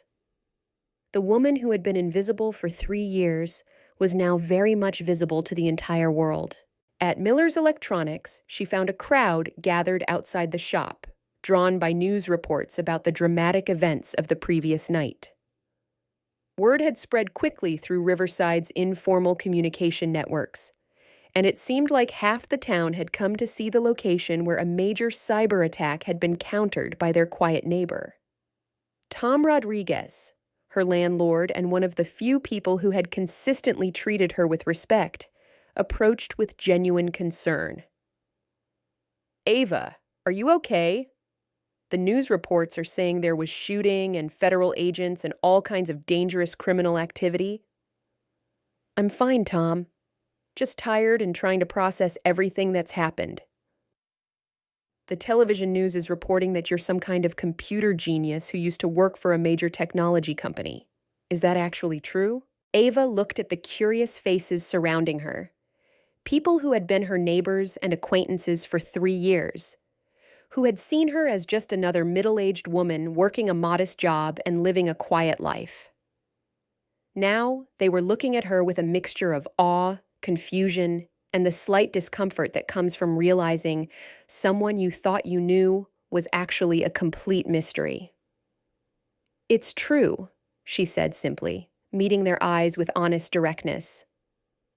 "But I'm still the same person who fixes your electronics, helps troubleshoot your internet problems, and enjoys our conversations about local events and community issues." Mrs. Patterson pushed through the crowd, her face bright with excitement and vindication. "Ava, dear, I always knew you were special. The way you explained technical concepts, the careful and thorough way you approached every repair. I told my grandson that you were different from other repair technicians we'd dealt with. You were all very kind to me during a difficult period in my life," Ava said, with genuine gratitude. "This town and this community gave me a place to heal and start over. That means more to me than you can possibly know." Tyler appeared at her shoulder, looking uncomfortable but determined to make a public statement. "Ava, I need to say something where everyone can hear it." He raised his voice so the entire crowd could listen.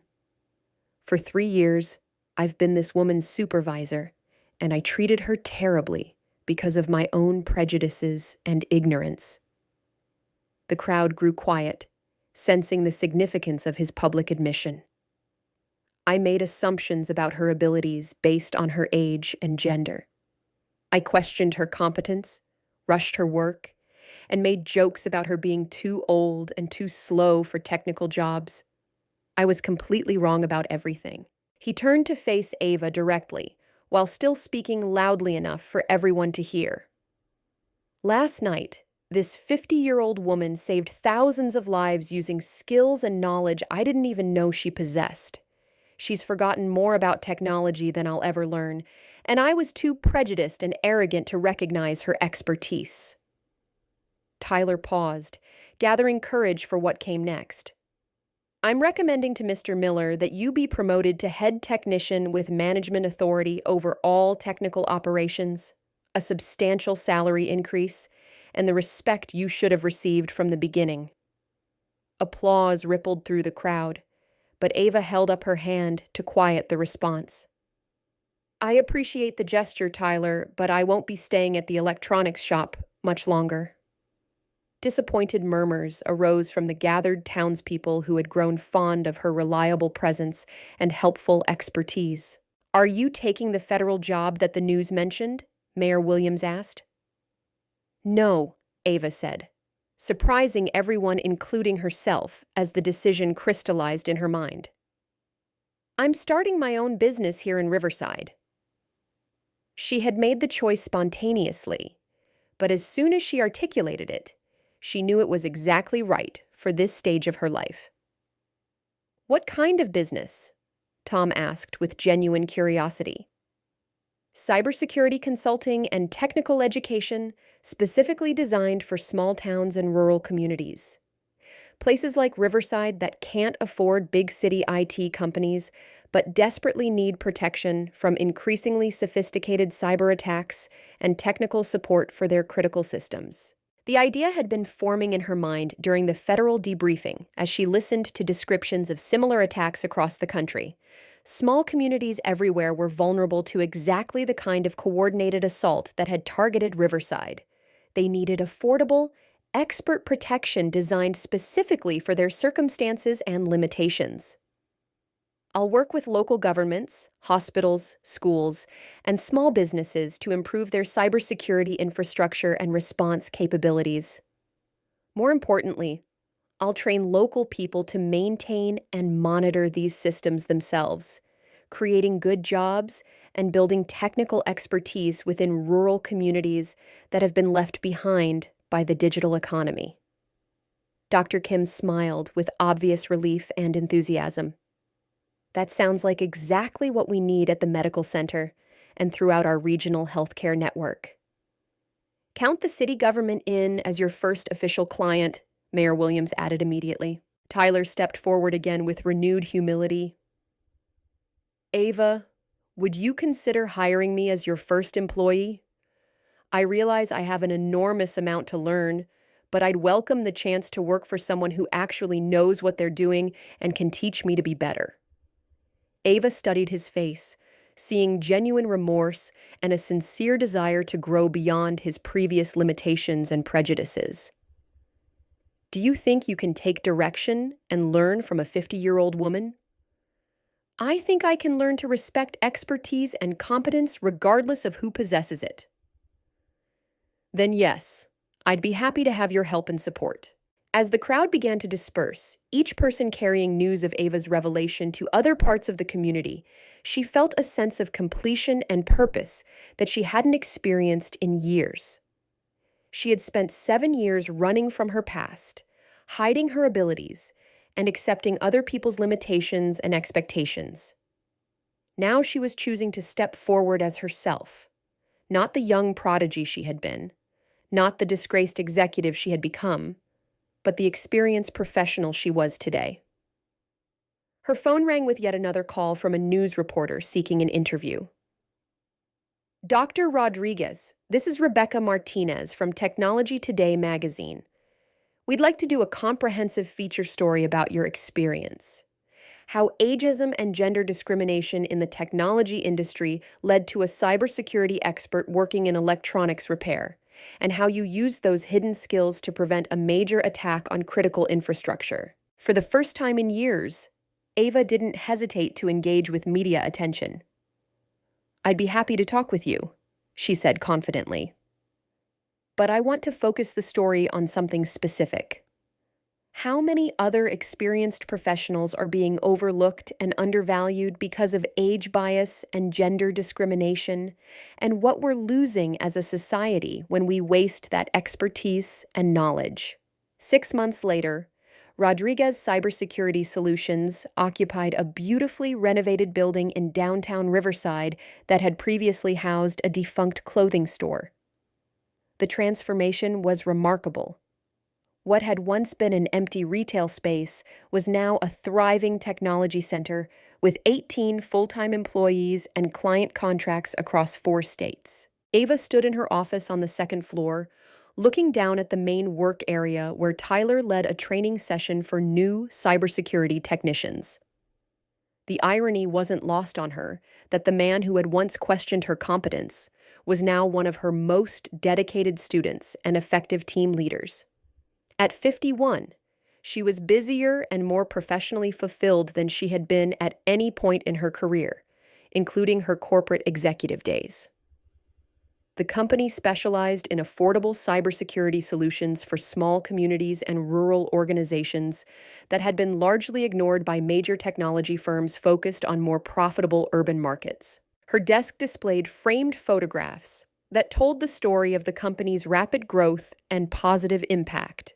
The Rodriguez cybersecurity team at their first company picnic. Thank you letters from rural hospitals whose patient data she had protected. A newspaper clipping with the headline, "Age is just a number.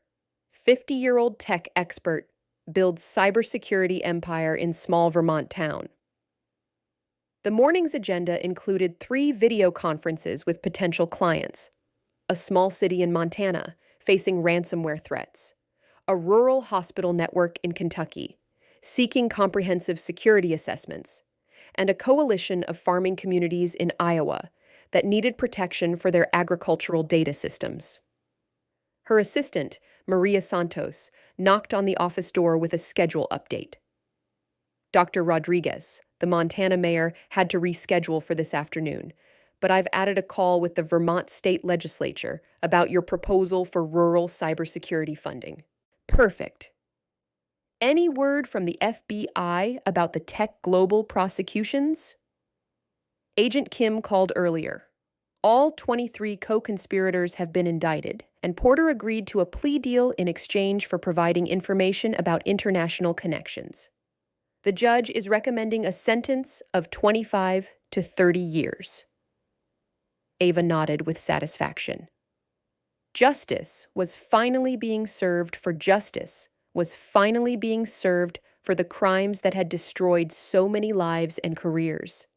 But more importantly, the criminal network that had targeted her and threatened thousands of innocent people was permanently dismantled. The phone rang with the first scheduled call of the day. Rodriguez Cybersecurity, this is Dr. Rodriguez. Dr. Rodriguez, this is Mayor Johnson from Whitefish, Montana. We spoke last month about our cybersecurity concerns. I'm afraid the situation has become more urgent. We've detected some suspicious activity in our municipal systems, and our local IT consultant says it might be the beginning of a coordinated attack. Ava pulled up a map of Montana on her computer screen while opening the preliminary assessment her team had prepared. Mayor Johnson, we can have a specialist team on site within 48 hours. In the meantime, I'm sending you emergency protocols to implement immediately that will protect your most critical systems. How quickly can you actually resolve this kind of problem? It depends on the scope and sophistication of the attack, but our average response time for complete system restoration is 72 hours. More importantly, we'll establish permanent monitoring and protection systems that will prevent future attacks. As she worked through the technical details with Mayor Johnson, Ava reflected on how different this conversation was from her corporate days. Instead of managing massive budgets and complex bureaucracies, she was providing direct, personal service to communities that desperately needed help but had been ignored by larger firms. The second call came from Dr. Patricia Wells, Chief Medical Officer for the Cumberland Valley Hospital Network in Kentucky. Dr. Rodriguez, we've heard remarkable things about your work with rural healthcare cybersecurity. Our network serves 6 small hospitals across eastern Kentucky, and we're completely vulnerable to the kind of attacks you prevented in Riverside. Dr. Wells, healthcare cybersecurity is one of our specializations. Medical records and patient data require unique protection protocols that most general IT companies don't understand. When can we schedule a comprehensive assessment? As soon as possible. We've already had 2 minor incidents that made us realize how exposed we are. Ava scheduled the assessment and added the Kentucky project to her growing list of clients who were discovering that small-town America needed cybersecurity expertise just as much as major corporations and government agencies. Tyler knocked on her door as she finished the call. Ava, the new trainee class is ready for their final certification exam. 6 candidates, all local residents who completed our 12-week intensive program. How do they look? Honestly, better than some college graduates I've worked with. Practical experience and motivation count for a lot in this field. That had been one of Ava's key insights in building the company. Instead of hiring expensive specialists from major cities, she recruited local people with basic technical aptitude and trained them specifically for cybersecurity work in rural and small-town environments. The approach created good jobs in communities that needed economic development while building genuine expertise where it was most needed. Send them in. I'll conduct the final interviews personally. The 6 certification candidates represented the diversity of rural America. A former factory worker whose plant had closed, a military veteran transitioning to civilian employment, a single mother looking for career training, a recent high school graduate interested in technology, a retired teacher seeking a second career, and a farmer's son who wanted to stay in his community while building technical skills. Ava interviewed each candidate individually, testing not just their technical knowledge, but their problem-solving abilities and commitment to serving their communities. All 6 passed with scores that would have impressed urban employers paying twice the salary. "Congratulations," she told the group as they gathered in the main conference room. "You're now certified cybersecurity technicians specializing in rural and small community protection systems. More importantly, you're proof that expertise and competence can be developed anywhere with proper training and motivation." The afternoon brought the most significant call of the day, a video conference with the Vermont State Legislature's Technology Committee about her proposal for a statewide rural cybersecurity initiative. "Dr. Rodriguez," Committee Chair Senator Williams began, "your proposal calls for $20 million in state funding to establish cybersecurity protection centers in 12 rural regions across Vermont. That's a substantial investment. Can you explain why this approach is more effective than existing private sector solutions?" Ava had prepared extensively for this presentation, knowing that state funding could transform cybersecurity protection for hundreds of small communities. "Senator Williams, the private sector focuses on large, profitable clients in urban areas. Rural communities with limited budgets are essentially ignored, leaving them vulnerable to exactly the kind of attacks we prevented in Riverside." She clicked to her first slide, showing a map of cyber attacks on small towns across New England over the past year. These incidents are increasing in frequency and sophistication. Small hospitals lose patient data, rural banks can't process transactions, farming communities can't access agricultural information systems. The economic and human costs are enormous. But couldn't these communities simply purchase cybersecurity services from existing companies? They could if they had unlimited budgets, but most small towns can't afford to pay urban rates for specialized technical services. Our model provides the same level of protection at a fraction of the cost by training local people and establishing regional expertise centers. She advanced to financial projections showing the cost-effectiveness of her approach compared to traditional cybersecurity consulting. $20 million in state investment will protect over 300 communities, train 1,200 local technicians in good-paying jobs, and prevent an estimated $200 million in economic losses from cyber attacks. Senator Patricia Chen, the committee's ranking member, leaned forward with interest. "Dr. Rodriguez, your company has already prevented 14 major attacks across 4 states in 6 months. How do you scale this success to cover entire regions?" "By building local capacity rather than centralized dependency. Each regional center trains residents from surrounding communities, establishes ongoing monitoring systems, and provides rapid response capabilities. It's sustainable, cost-effective, and creates economic development in areas that need good jobs." The committee members asked detailed questions about implementation timelines, training standards, and coordination with federal agencies. Ava answered each inquiry with the confidence of someone who had thought through every aspect of the proposal. "Dr. Rodriguez," Senator Williams concluded, "this committee will vote on your proposal next week. Speaking personally, I'm impressed by both the scope of your vision and the practical results you've already achieved. After the call ended, Ava walked down to the main work area, where her team was collaborating on client projects. The scene filled her with pride. 18 people from different backgrounds and age groups, all working together to protect communities that had been ignored by the technology industry for too long. Maria Santos approached with the day's mail, including a thick envelope marked with official state government seals. This just arrived by special delivery. Ava opened the envelope to find a formal letter from the governor of Vermont. Dr. Rodriguez, your work in cybersecurity protection for rural communities has come to my attention through reports from legislators, municipal officials, and federal law enforcement agencies.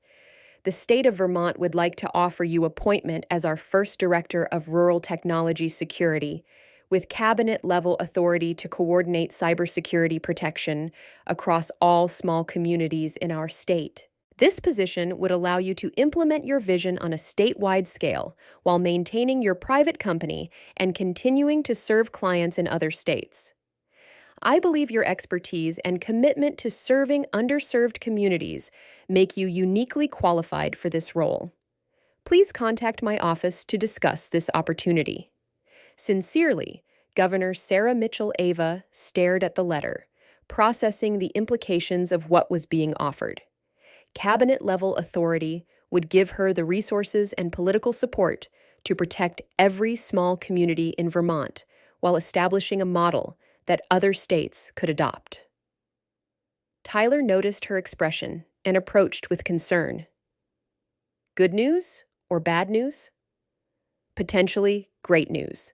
The governor wants to create a new cabinet position for rural cybersecurity and offer it to me. That's incredible. You could protect every small town in the state. It would also mean taking on political responsibilities and government bureaucracy that I'm not sure I want to deal with. Tyler smiled.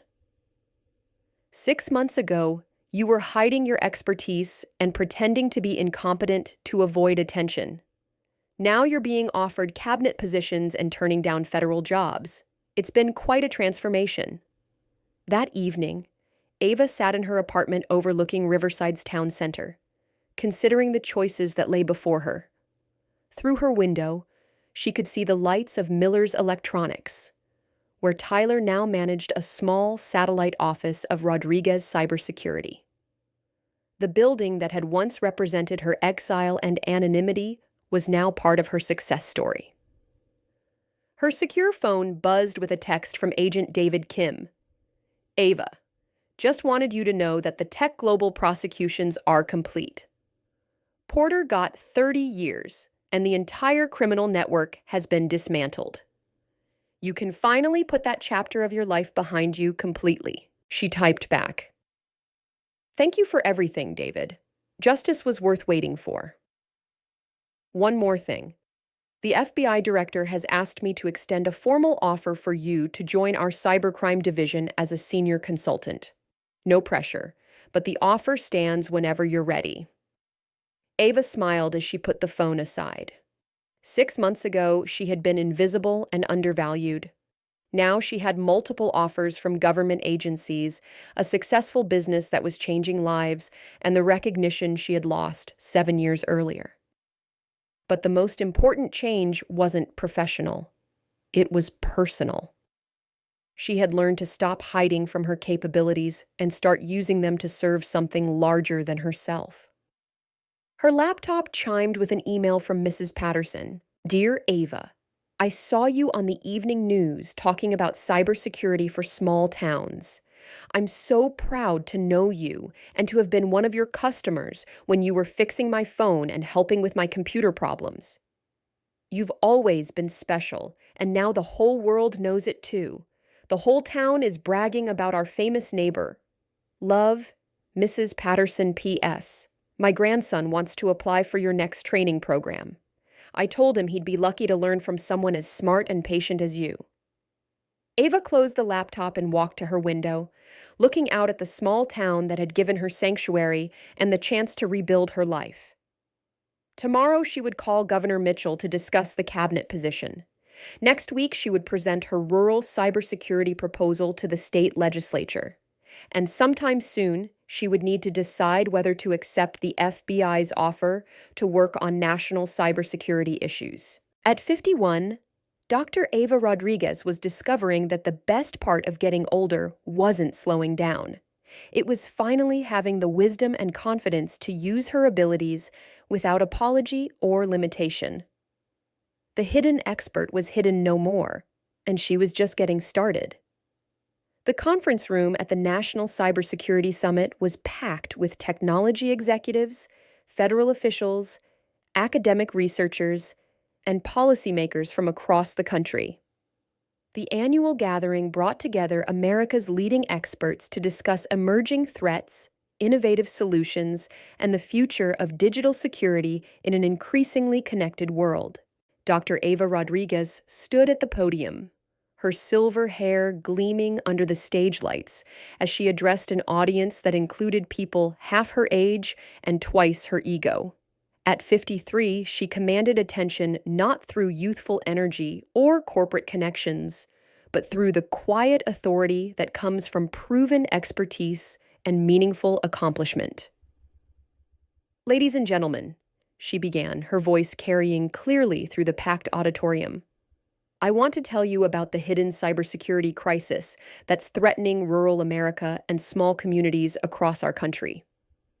The presentation screen behind her displayed a map of the United States, dotted with thousands of red indicators showing cyber attacks on small towns, rural hospitals, community banks, and local government systems over the past 2 years. These aren't random attacks by amateur hackers experimenting with new techniques. These are sophisticated, coordinated operations targeting the most vulnerable parts of our digital infrastructure. Communities that lack the resources, expertise, and political influence to defend themselves effectively. She clicked to the next slide, showing detailed before and after network security assessments from several small towns that had implemented her protection systems. 2 years ago, I was working in an electronics repair shop in a town of 8,500 people. I was there because the technology industry had written me off as too old, too expensive, and too slow to contribute meaningfully to modern cybersecurity challenges. I was professionally invisible. Murmurs rippled through the audience as they recognized the famous story that had become a case study in both cybersecurity education and workplace discrimination. That invisibility taught me something crucial about our industry and our society. We are systematically undervaluing experienced professionals, especially women over 40 and rural communities that don't fit urban business models.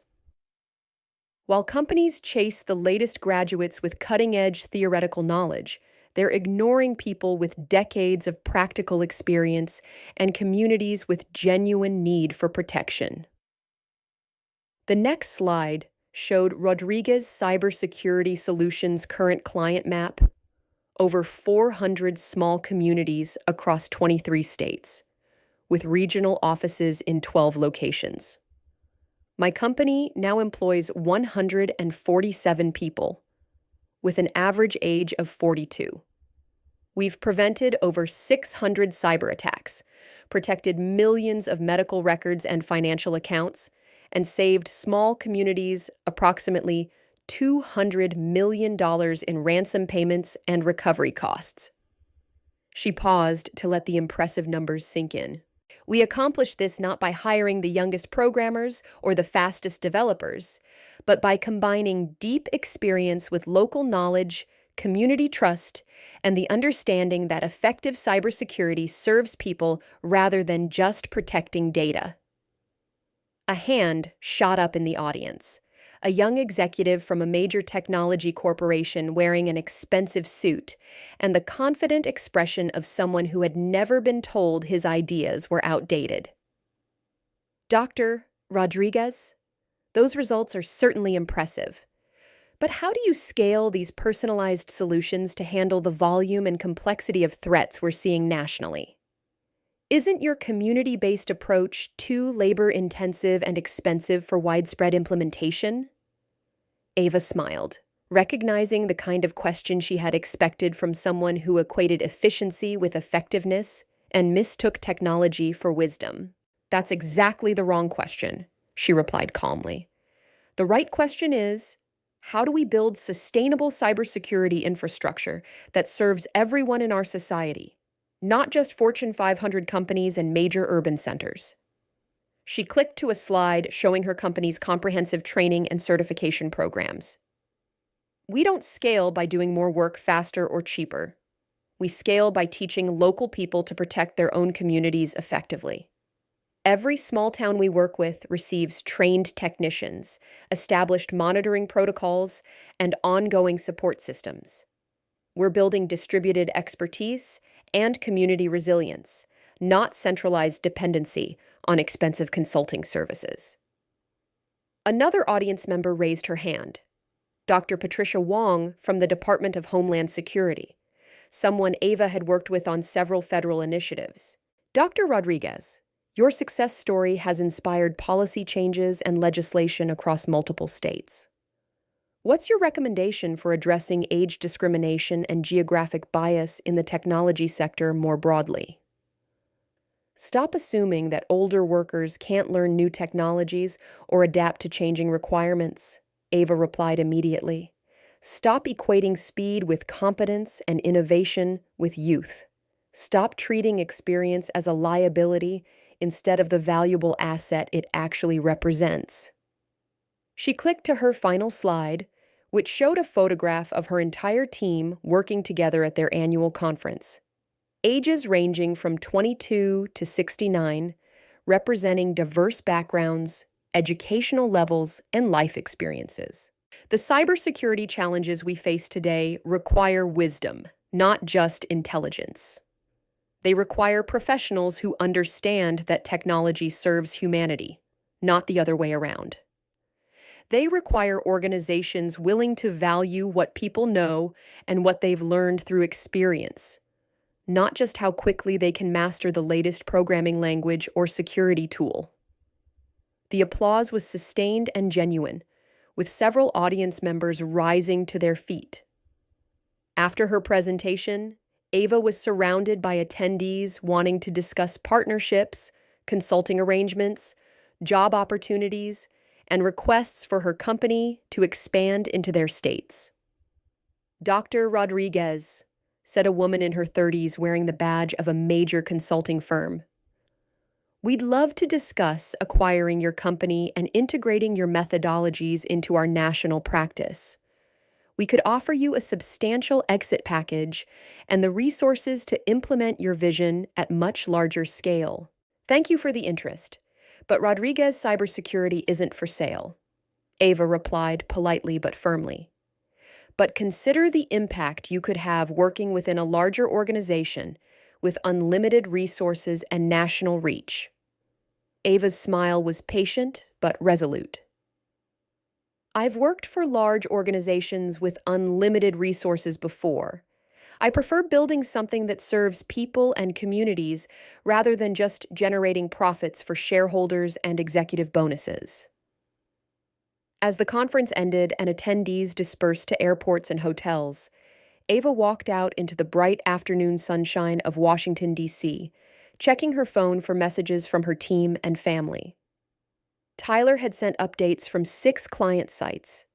Her newest regional manager had successfully completed her first independent major assessment, and the town of Riverside was planning a 3-year anniversary celebration of the night Ava saved our infrastructure. Her assistant had also forwarded 3 new inquiries. A coalition of rural hospitals in Texas seeking comprehensive cybersecurity overhaul, a farming cooperative in Nebraska that needed protection for their agricultural data systems, and a group of small cities in Oregon requesting training programs for their municipal employees. At 53, Dr. Ava Rodriguez had more work than she could handle, more recognition than she had ever sought, and more opportunities than she could pursue. Government agencies continued to offer her high-level positions, Major corporations tried to recruit her expertise, and academic institutions invited her to lead cybersecurity programs. But the most meaningful acknowledgement came in the form of a handwritten letter waiting in her hotel room, forwarded from her Riverside office. Doctor Rodriguez, you don't know me, but I'm a 47-year-old software engineer who was laid off last year because my company decided I was too old and too expensive compared to recent graduates. I'd been unemployed for 8 months and was considering leaving the technology field entirely when I read about your story and your company. Your success inspired me to stop hiding my experience and start emphasizing the value of what I've learned over 20 years in the industry. I just accepted a position as senior cybersecurity consultant with a firm that specifically recruited me because of my experience, not despite it. Thank you for proving that age and experience are advantages, not obstacles. You've changed not just cybersecurity policy, but how people like me think about our own worth and potential. Sincerely, Jennifer Martinez, Portland, Oregon, PS. My daughter is starting college next year and wants to study cybersecurity because she says she wants to be like you when she grows up. Ava folded the letter carefully and placed it in her briefcase alongside dozens of similar messages she had received over the past 2 years. Each one represented someone who had found the courage to value their own expertise, pursue opportunities they deserved, or refuse to accept other people's limitations. Her phone buzzed with a text from Tom Rodriguez, still her landlord and now a close friend. Ava, the anniversary celebration is next week. The mayor is presenting you with a key to the city, and we're dedicating the new Community Technology Center in your honor. Hope you can make it home for the festivities. She typed back, wouldn't miss it. Riverside will always be home. As she prepared for her flight back to Vermont, Ava reflected on the journey that had brought her here. 7 years ago, she had been destroyed by people who valued politics over principles and profit over people. 3 years ago, she had been invisible to a society that discarded older workers and ignored rural communities. Now she was building something that proved both groups wrong. A successful enterprise based on the radical idea that expertise improves with age, that small communities deserve the same protection as major corporations, and that wisdom combined with experience creates solutions that pure technology cannot achieve alone. The airport loudspeaker announced boarding for her flight to Vermont. As she gathered her things, Ava noticed a woman about her age sitting alone, staring at a laptop screen with the frustrated expression of someone struggling with unfamiliar technology. "Excuse me," Ava said gently, approaching with the natural helpfulness that had never changed despite her professional success. "Are you having computer problems?" The woman looked up with embarrassment. "I'm trying to update my resume for a technology job interview, but I can't figure out this new formatting software. I feel so incompetent. I have 25 years of experience in system administration, but they want everything presented differently now." Ava sat down beside her without hesitation. "Mind if I take a look? I might be able to help." "Are you in technology?" "Yes," Ava said with quiet confidence that carried no arrogance or condescension. "And 25 years of experience isn't something to apologize for. It's something to celebrate and emphasize. Experience is your competitive advantage, not your liability." As she helped the woman navigate the resume software and structure her presentation to highlight the value of her extensive experience, Ava thought about all the talented professionals who had been made to feel inadequate because they didn't fit conventional expectations about age, gender, or geography. Her company was successful and growing rapidly, but the real victory was much larger than business metrics or financial returns. Proving that expertise, wisdom, and determination could overcome prejudice and create opportunities for others facing similar challenges. The flight to Vermont was smooth, giving Ava time to review plans for the company's next phase of expansion. They would be launching an online education platform designed specifically for career changers and returning professionals, people who had been told they were too old, too inexperienced, or too different to succeed in modern technology careers. The program's mission statement, printed on the materials in her briefcase, captured everything she had learned about hidden potential and societal assumptions. Experience is not a limitation. It's a competitive advantage. Age is not a barrier. It's an asset. Geography is not destiny. It's opportunity. As the plane descended toward Vermont's mountains, Ava could see the lights of small towns scattered across the landscape below, like stars in an earthbound constellation. Each light represented a community that deserved protection, expertise, and the respect that comes from being valued rather than overlooked. At 53, she was beginning to understand the full scope of what could be accomplished when someone stopped trying to meet other people's expectations and started exceeding their own potential. The technology industry had taught her that innovation required youth, speed, and urban sophistication. Rural Vermont had taught her that wisdom, experience, and genuine service to others were equally valuable and far more sustainable. The hidden expert was no longer hidden, and her work was just beginning. In a world that constantly celebrated the next big thing, she had become something even more valuable. Proof that the best things often came from unexpected places, mature slowly, and last long enough to change not just industries, but the lives of people who thought their best days were behind them. Rodriguez Cybersecurity Solutions was more than a business success story. It was evidence that America's small towns and experienced professionals represented untapped resources that could solve problems, create innovations, and build prosperity that served everyone rather than just the young, urban, and already privileged. As the plane touched down in Vermont, Ava smiled, thinking about the anniversary celebration waiting for her in Riverside. She would accept the key to the city with gratitude, not for what it represented about her individual achievement, but for what it symbolized about the potential that existed in every overlooked community and every undervalued person who had learned to stop hiding their light under the bushel of other people's prejudices. The hidden expert had found her calling, and it was bigger than cybersecurity, broader than business success, and more important than individual recognition. It was about building a world where experience was valued, wisdom was respected, and every person had the opportunity to contribute their unique talents to solving the challenges that mattered most. If this story touched you, don't forget to like, comment, and subscribe. We'd love to hear what inspired you the most. And where in the world are you watching from? Let us know below.